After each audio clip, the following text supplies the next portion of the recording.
A History of Childbirth. Throughout history, one thing has had more impact on women's lives than almost anything else: giving birth to children.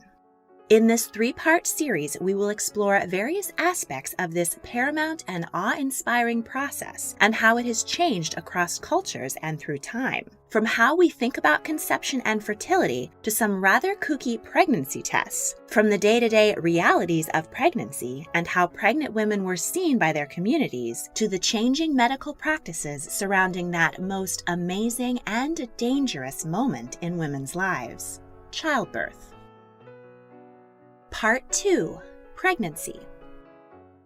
Understanding pregnancy.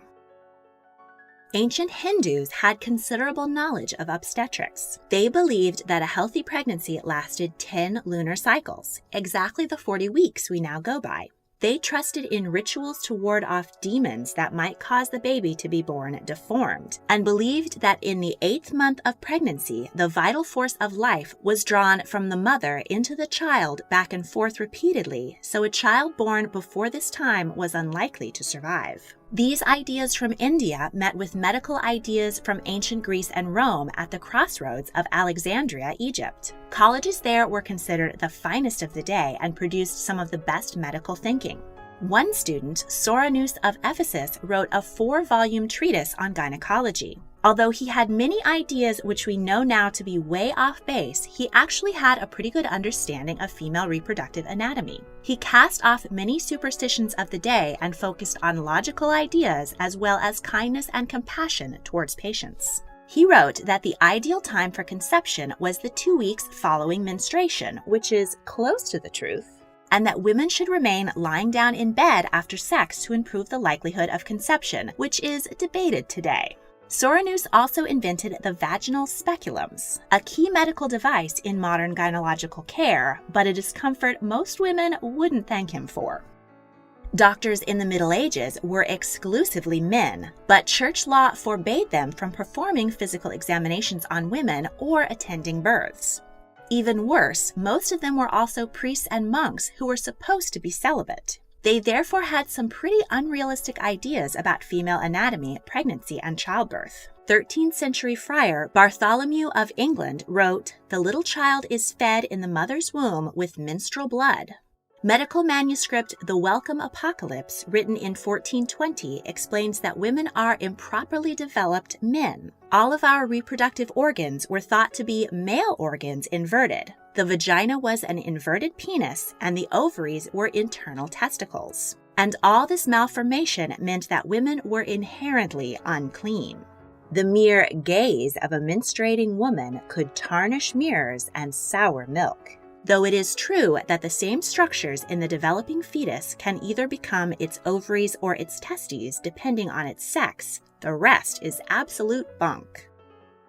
Queen Mary I of England was desperate to produce an heir and keep the crown away from her Protestant sister Elizabeth. But as she did not marry until the age of 38, this seemed unlikely. Finally, she began to experience symptoms of pregnancy: a swollen belly and breasts, and no period. She rejoiced and went into confinement with confidence that her legacy would be secured. But the days ticked by with no sign of labor. Her doctors, terrified to deliver bad news to the queen known as Bloody Mary, assured her that boys often took longer, sometimes 10 or even 11 months. Eventually, her swollen belly began to recede, and it was clear that she had never been pregnant. Mary was humiliated. She probably suffered a combination of a tumor and a psychosomatic episode. She died at the age of 42, most likely of uterine cancer. Luckily, medieval women had better help than celibate priests during pregnancy and delivery. They had midwives, local women who had experience rather than education and knew a great deal about the realities of pregnancy. But as most of these women were unlettered, their knowledge and techniques were not well recorded. How pregnant women were seen. Pregnant women have long been seen as exalted figures carrying the hopes of the future and the miracle of life. They were often cherished and treated delicately. But this honored position also put a lot of pressure on women to be pure and behave above reproach. Pregnant women in the past and even today are judged for everything from what they eat and drink to going out in public. There are many foods, including caffeine, alcohol, raw fish, and unpasteurized cheese, that have scientific data to support their potential harm during pregnancy. Though new studies suggest, and many doctors now advise, that they are safe in moderation. However, many expectant mothers forego enjoying sushi, brie, or their morning latte for fear of judgment from others. While these hotly debated restrictions are common in the West, pregnancy taboos are very tied to culture. Some Nigerians warn against eating yams while pregnant, as they may make the baby grow too large.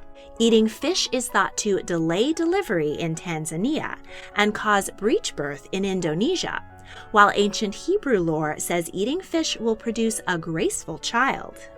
In traditional Chinese medicine, qi, vital energy, must be balanced between the yin and yang. Pregnant women are advised to avoid cooling foods like ice cream, watermelon, and bananas, as they may cause miscarriage, while wet, hot foods like shrimp, mango, and pineapple may cause allergies in the baby. Spicy, cold, and oily foods are thought to be generally bad for fertility. It was a commonly held superstition, even into the 20th century, that pregnant women needed to be careful what they saw, heard, and read. It was believed that frightful experiences could cause the child in the womb to become deformed.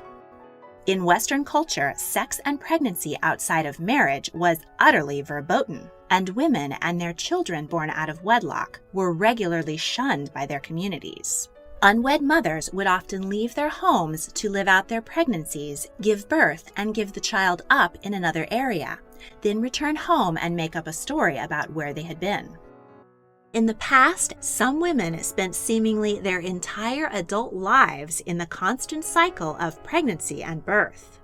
The most prolific mother in recorded history was Valentina Vasilyeva, a Russian peasant in the 18th century who carried 27 pregnancies. She gave birth to 16 sets of twins, 7 sets of triplets, and 4 sets of quadruplets, totaling 69 children. Talk about a lot of hands on the farm. Noble and royal women were under exceptional pressure to produce as many children as possible, especially male heirs that might inherit their father's property and title. Charlotte of Mecklenburg-Strelitz, the wife of King George III of the United Kingdom, gave birth to 15 children, and being perpetually with child was very difficult for her. She wrote during her 14th pregnancy, "I don't think a prisoner could wish more ardently for his liberty than I wish to be rid of my burden and see the end of my campaign. I would be happy if I knew this was the last time."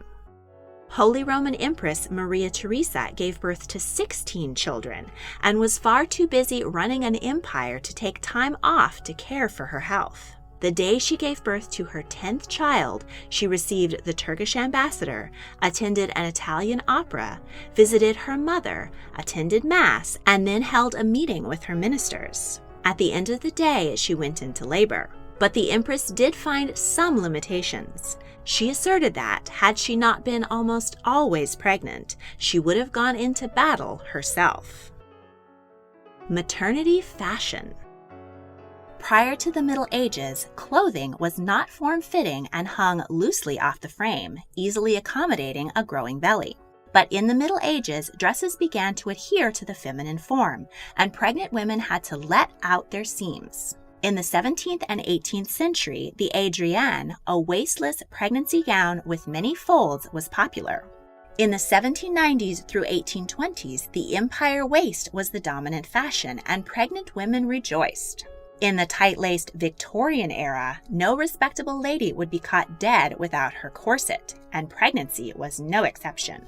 During this prudish time, pregnancy was unmentionable and embarrassing. Special corsets were worn to restrict and minimize the appearance of pregnancy, and they were not particularly healthy, constricting the growth and development of the child. This mindset continued well into the 20th century. One maternity wear ad from 1923 proclaimed, Be entirely free from embarrassment of a noticeable appearance during a trying period.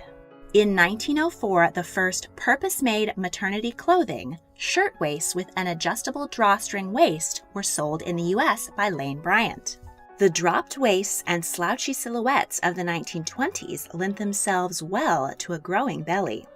In the early 50s, Lucille Ball was a maternity fashion icon and a pregnancy pioneer. She was expecting her first child during the filming of the first season of I Love Lucy, but CBS and advertisers thought that showing a pregnant woman was in bad taste.